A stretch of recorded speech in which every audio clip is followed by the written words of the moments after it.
Mwage maji wazee. Mapema tu. Habari leo.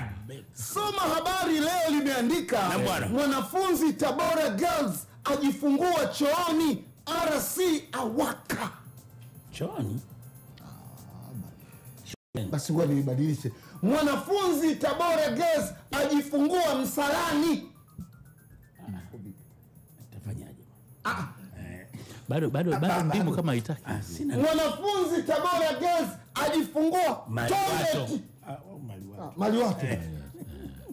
Piga na RC ya washroom. awaka. Bana hebu ugusa. Mwanafunzi Tabora Girls ajifungua washroom.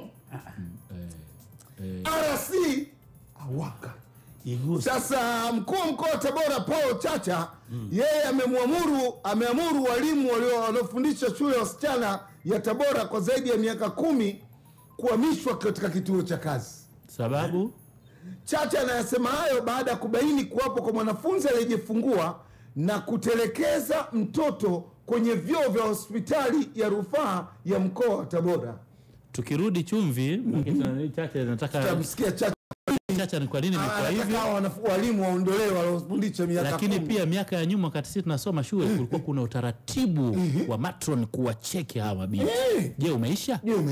Bwana Chacha? Kurasa za magazeti.